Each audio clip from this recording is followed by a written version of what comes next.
আসসালামু আলাইকুম এভরিওয়ান।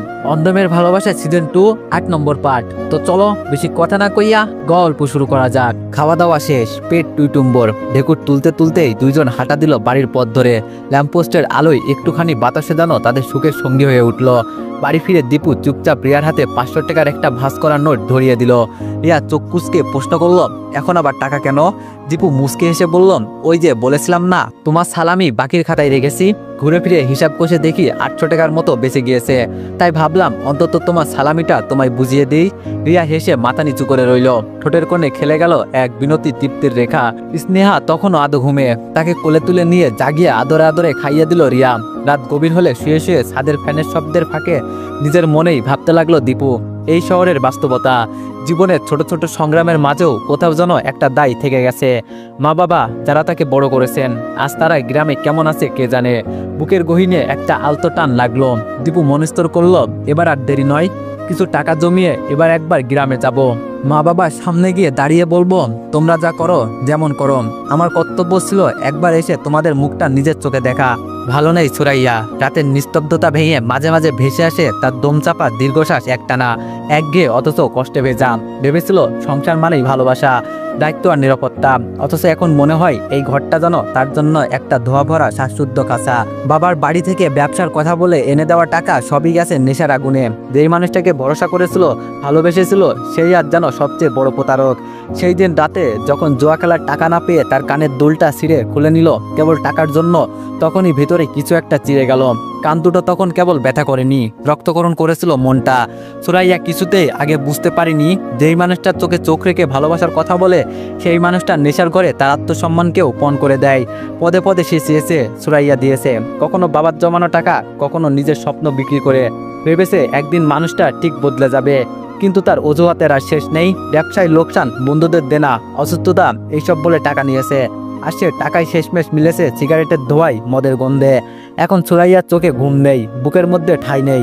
সে শুধু তাকিয়ে থাকে ছাদের দিকে আর ভাবতে থাকে, একজন মেয়ে কতটা কষ্ট সহ্য করলে তাকে সংসারী বলা হয়, আর ঠিক কতটা ভাঙলে সে বেকার হয়ে যায় নিজের জীবনে। দিন আসে দিন যায়, সময় যেমন বদলায় তেমনই বদলে যায় মানুষের মন, পরিস্থিতি, সম্পর্ক। কেটে গেল আরো মাস 15 দিন, কিন্তু শান্তি কোথাও নেই। রিয়ার বাপের বাড়িতে আবারও ঝামেলাম। এবার গলায় গলায় ভাব দুই যা একে অপরের বিষ হয়ে উঠেছে, যেন প্রতিটা কথায় বিষ ঢেলে দিচ্ছে। স্বামীর বাড়িতে তার কামাইয়ের উপর নির্ভর করে স্ত্রীর সম্মান। যতদিন তার স্বামী পরিবারের পেছনে খাটতে পারবে ততদিন সে ভালো বউ, ভালো যা। বড় ভাবি সাপ জানিয়ে দিলেন, আমি এতজনের ঘানি টানতে পারবো না। বড় ছেলে ফোন করে বসলো, আমার আয় রোজগার তেমন নেই, বাড়িতে টাকা দিতে পারবো না, আমার বউ বাপের বাড়ি চলে যাবে। মা চুপ করে এইসব শুনলেন। তিনি ভালোই জানতেন এইসব টাকা না দেওয়ার জন্য একটা ভদ্র তালবাহানা। বউ বাপের বাড়ি চলে গেলে বাড়িতে আর এক পয়সাও আসবে না। এই সংসারের মায়া মমতা সবকিছু চলে যাবে ধীরে ধীরে। আর এইদিকে একে অপরের কাছ থেকে শুধু বিরক্তি আর ক্রোধই অবশিষ্ট থাকবে। কিন্তু এইসব সহ্য করার পরও মা নীরব ছিলেন, যেন কিছুই হয়নি। মেজভাবি গর্জে উঠলেন, তিনি কোনো ফকির ঘরের মেয়ে নন। আজই যদি তিনি বাপের বাড়ি পা রাখেন, ভাই ভাবিরা তাকে মাথায় করে রাখবেন, গলার মালা দিয়ে বসাবেন রানীর আসনে। 5 ভাইয়ের একমাত্র আদরের বোন আমি বলেই তিনি গর্ব ভরে, ওখানে গেলে রানীর হালেই থাকবো। বড় ভাবি তাচ্ছিল্যের হাসি হেসে বললেন, দেখি না কতদিন তোর ভাই ভাবি তোকে পাতে তুলে খাওয়াই। মেজ ভাবি ঝাঁকিয়ে উঠলেন, চোখে আগুন, ওটা আমার অধিকার। ভাই ভাবি না দিলে আমি নিজেই আমার প্রাপ্য বুঝে নিব। তখনই মা ক্ষীণ কণ্ঠে বলে উঠলেন, মেজ বৌমা, আজ তুমি তোমার অধিকারের কথা বলছো, ভালোই বলছো, কিন্তু সেই অধিকারই তো একদিন রিয়াও এই বাড়িতে ফিরে এসেছিল। সেও 2 ভাইয়ের একমাত্র বোন ছিল, বাড়ির সবার নয়নের মণি। তবুও সেই দিন তোমাদের কাছে সে হয়ে উঠেছিল বিষের ধোয়া। তুমি আজ তোমার ভাই ভাবিদের ভালোবাসা আশা করছো, সেই ভালোবাসার আশাতেই তো একদিন রিয়াও এসেছিল এই দোরগোড়ায়। কিন্তু তাকে জড়িয়ে ধরার বদলে তোমরা ঠেলে দিয়েছিলে নিঃসঙ্গতার অন্ধকারে। মা চোখ সরিয়ে বললেন, অধিকার তখনই মধুর হয় যখন তাতে থাকে দায়িত্ব ছায়া। শুধু চাওয়া নয়, দেওয়া জানলেই সংসার হয়। আর সংসার যে শুধু রক্তের বন্ধনে গড়ে ওঠে তা না, তাতে লাগে হৃদয়ের বাঁধন। মুহূর্তেই যেন ঘরের চারিদিকে ছড়িয়ে পড়ল নিঃশব্দতা। শুধু একটি প্রশ্ন থেকে গেল বাতাসে, অন্যের উপর অন্যায় করলে নিজের অধিকারের ভাষা কি সত্যি এতটা জোরালো হয়? মা থেমে গিয়েছিলেন একটু, গলায় ভার হয়ে এসেছিল।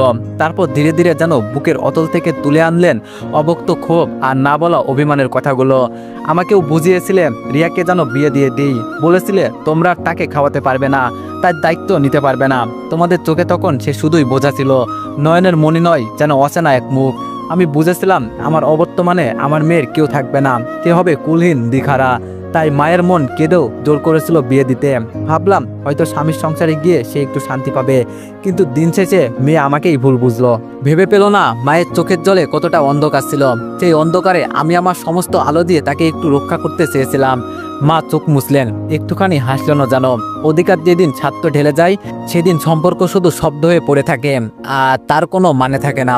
আজ তোমার মুখে যখন অধিকার শব্দটি শুনি মনে হয় কত সহজে তোমরা রিয়ার সমস্ত অধিকার কেড়ে নিয়েছিলে। মেজো ভাবি সেই সব কথাই কান দিলেন না। চোখ মুখে স্পষ্ট অভিমান আর জেদ নিয়ে ঢুকে পড়লেন রুমে। চোখের পলকে ব্যাগ গুছিয়ে নিতে নিতে বললেন, আজই ফিরবো বাপের বাড়ি। এত অপমান, এত কথা শুনে আমি আর এক মুহূর্ত এই বাড়িতে থাকতে পারবো না। আমার বাপের যা সম্পত্তি আছে তা দিয়ে আমার মতো 10টা মেয়েও রাজত্ব করে চলতে পারবে।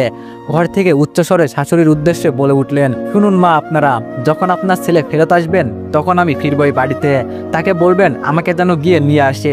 সেও জানুক আমি তার মা আর ভাবির অত্যাচার সহ্য করতে না পেরে নিজের সম্মান বাঁচিয়ে চলে এসেছি। সে যেন নিজে এসে আমাকে নিয়ে যায়। জানুক তার স্ত্রীর একটা আত্মসম্মান আছে। ব্যাগ হাতে নিয়ে দরজায় চৌকাঠ পেরিয়ে চলে গেলেন মেজো ভাবি। মা একটিবারও ডাকলেন না। তিনি জানেন এখন কোনো কথা কাজে দেবে না। এই বয়সে অভিমান যেমন মোটা হয় তেমনি কর্ণের অদ্ভুত এক অচেনা দেয়াল গড়ে ওঠে। মা এক চিৎলে নিঃশ্বাস ফেলে চুপচাপ পেছনে তাকালেন। চোখটা ঝাপসা হয়ে এলো। নিজের মনেই ফিসফিস করে বললেন, এরা কি আদৌ আমাকে শাশুড়ি ভাবে? মা ভাবলে কি এভাবে রক্তে মাংসের সম্পর্কগুলো পদে পদে অপমান করত? রিয়াকে যদি একটিবারও বোন মনে করত এই বাড়ি সে একটু হলেও ঠাঁই পেত।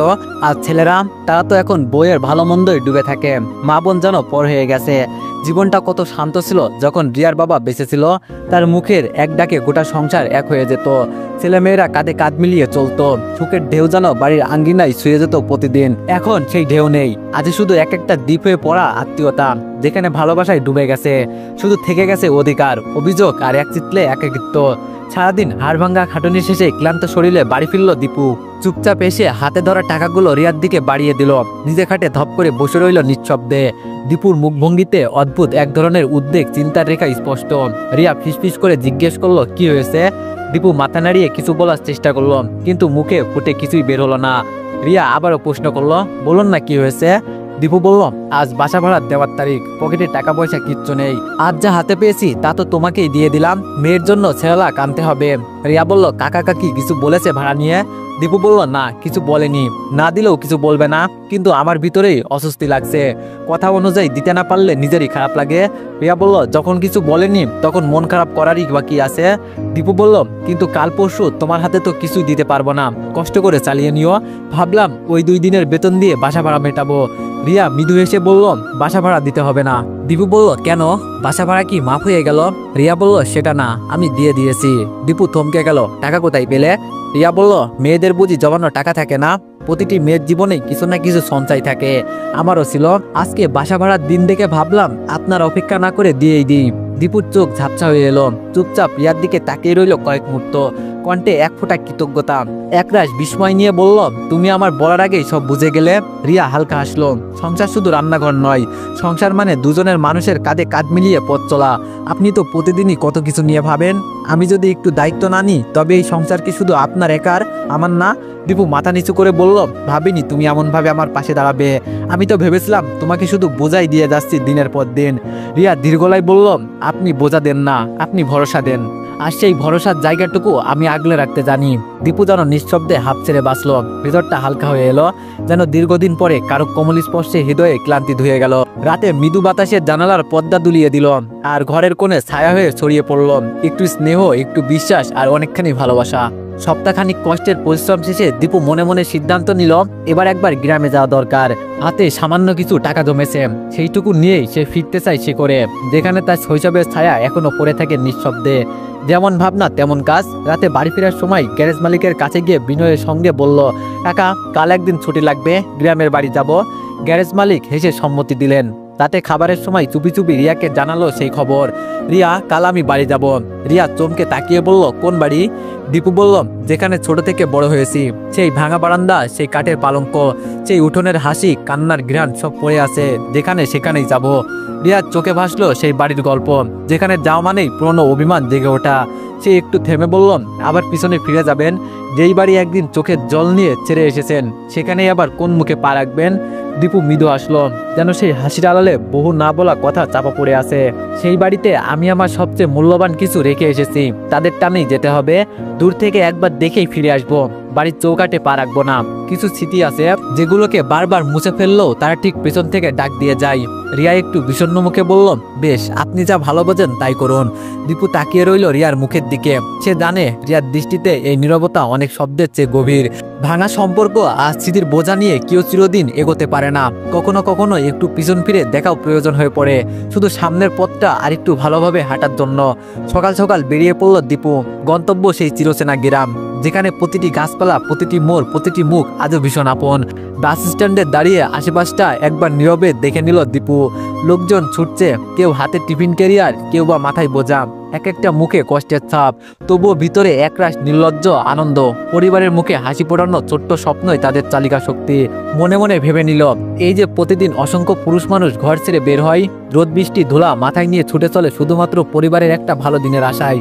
এই যে যারা আড়াল থেকে শুধু পরিবারের জন্য খেটেই যায়, যাদের কষ্ট পরিবারের লোক দেখে না বা দেখতেই চায় না, তাদের কি নাম দেওয়া যায় বলুন তো? আমি তো বলি তারা সকলেই আড়াল যোদ্ধা। ঠিক তখনই চোখে পড়ল চলন্ত বাস থেকে নামতে গিয়ে পড়ে গেলেন এক 50 ঊর্ধ্ব ঝালমুড়ি বিক্রেতা। বয়সের ভারে ক্লান্ত হলেও দায়িত্বের ভারে আজও অবিচল।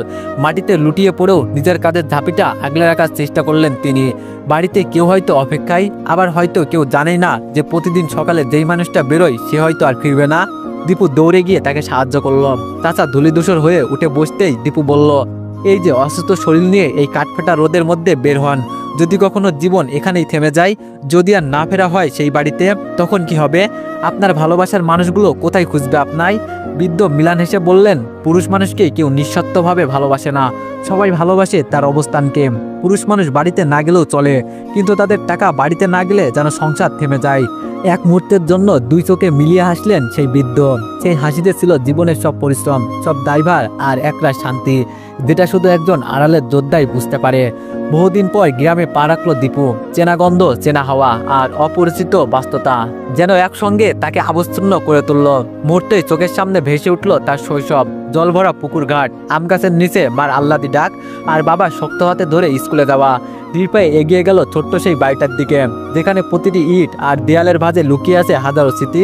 কিন্তু আজ সেই প্রিয় প্রাঙ্গণের কাছাকাছি থেকেও থেমে গেল সে। দূর থেকে অপলক দৃষ্টিতে তাকিয়ে রইল, কাছে যাওয়ার সাহস হলো না। ইচ্ছেটা যেন কোথাও হারিয়ে গেছে।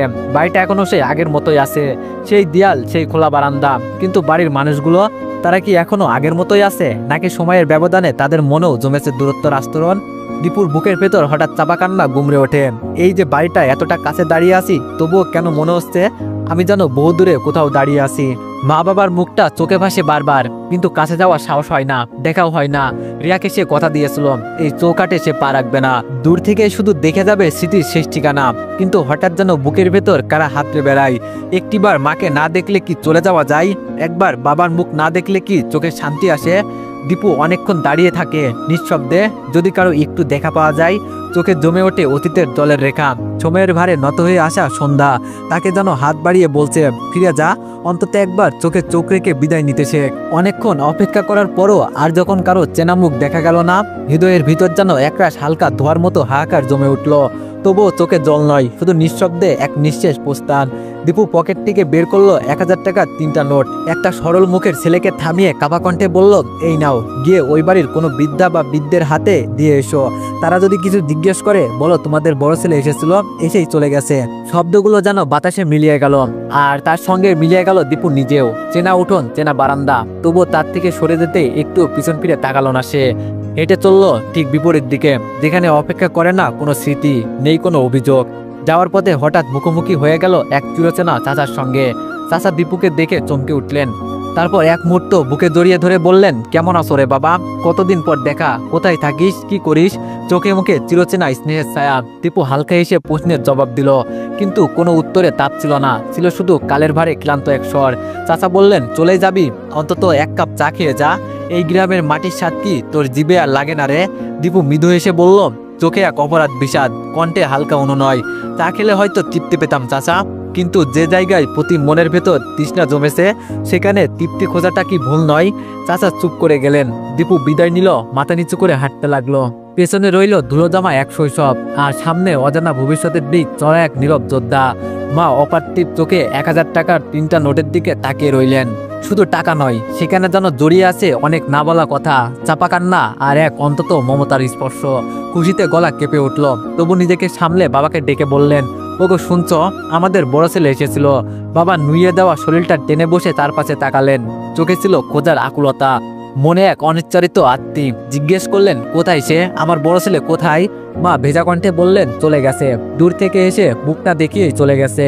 এই কথাটুকু শোনা মাত্রই বাবার বুক যেন ফেটে চৌচির হয়ে গেল। ডুকরে কেঁদে উঠলেন তিনি। তাকে একটিবার পেলেও চোখে চোখ রেখে বলতাম, তুই আমাদের জন্য যা করেছিস আমরা তো তার সামান্য কিছু ফেরত দিতে পারিনি। ক্ষমা চেয়ে বলতাম, তোর হৃদয়ে যত ক্ষত রেখেছি তা অনিচ্ছাকৃত ছিল রে বাবা। অন্যদিকে দূরে কোথাও দীপু একা বসে রয়েছে বাসের জানালার পাশে, চোখ দুটি বাইরের দিকে স্থির। ঠিক এই পথ ধরেই তো একদিন গা ছেড়েছিল, বুক ভরা অভিমান আর চোখ জোড়া স্বপ্ন নিয়ে। আজ যেন সময় তাকে আবারও সেই অভিমানের পথেই ফেরত পাঠালো। শুধু পার্থক্য, এইবার বুকটা আরো ভারী, চোখটা আরো নিস্তেজ। মাঝে মধ্যে মনে হচ্ছিল ছেলেটা টাকাটা সত্যি পৌঁছে দিয়েছে তো, নাকি ব্যস্ত সময়ের ভিড়ে ভুলেই গেছে। মা বাবা টাকাটা হাতে পেয়েছে তো। কেউ কি বুঝছেন এটা কেবল টাকা নয়, তাদের ছেলের নীরব ভালোবাসা, জেগে ওঠা কান্না আর চিরকালীন দায়বদ্ধতার নিঃশব্দ। দীপু চোখ বন্ধ করল, বা ছুটে চলল গন্তব্যের দিকে। আর তার বুকের ভেতর জমে রইল কিছু না বলা কথা, কিছু অজানা সংশয় আর এক অসমাপ্ত ভালোবাসার নিঃশব্দ। এইদিকে রুহির দিন কাটে নিদারুণ কষ্টে। সেই দিনকার ঘটনার পর থেকে তার স্বামী যেন দেয়াল তুলে দিয়েছে দুইজনের মাঝখানে, শব্দহীন, স্পর্শহীন, অনুভূতিহীন এক দূরত্ব। যেই মানুষটা একসময় তার হাসির শব্দে জেগে উঠত, সেই মানুষটাই আজ দিন কাটায় নীরবতায়। ভুল যেন কেবল তারই। এই সংসারের সব অন্ধকারের দায় যেন একা রুহির কাঁধে। সব পাপের ফল। না হলে কি স্বামী স্ত্রীর এমন মধুর সম্পর্ক এভাবে ফাটল ধরে? যেই স্বামী তাকে চোখে হারাতো, এক চুল চুলে বাতাস লাগলে উদ্বিগ হতো, আর সেই স্বামী তার চোখে চোখ রাখে না। ছেলেকে হারিয়ে যেই চোখে বুক চেপে রেখেছে রুহি, তার যেন নিঃশ্বাসের ভার। তেমনি তার চেয়ে বেশি যন্ত্রণার নাম তার প্রিয় মানুষটির নির্লিপ্ত দূরত্ব। রুহি প্রতিদিন নিজেকে প্রশ্ন করে, সে কি সত্যি এতটা অযোগ্য যে তার চোখের জল দেখেও কেউ তার পাথরের মতো হৃদয় ভাঙতে চায় না? শোকের চেয়ে বড় বেদনা হয়তো তখনই হয় যখন মানুষ জীবিত থেকেও সম্পর্কের ভিতরে মরে যেতে থাকে। আর রুহির সংসার এখন ঠিক তেমনই, বাক্য কাঠামো অটুট, কিন্তু ভিতরে সব জ্বলে ছাই। 3 মাস যেতে না যেতেই মেজ ভাবি আবারও ফিরে এলেন শ্বশুর বাড়িতে।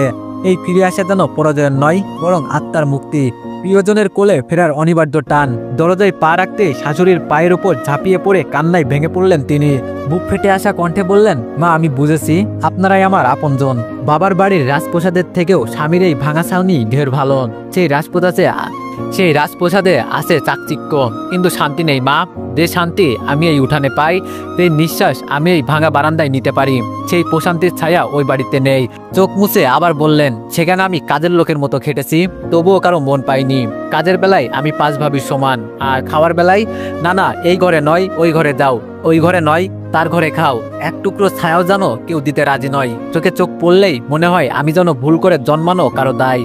শাশুড়ি কাপা হাতে তাকে বুকে জড়িয়ে নিলেন। মুখে কিছু বললেন না, শুধু অবয়ে অনুতাপের ছায়া। তো এভরিওয়ান, নেক্সট পার্টের জন্য সবাই অপেক্ষা করো। ধন্যবাদ।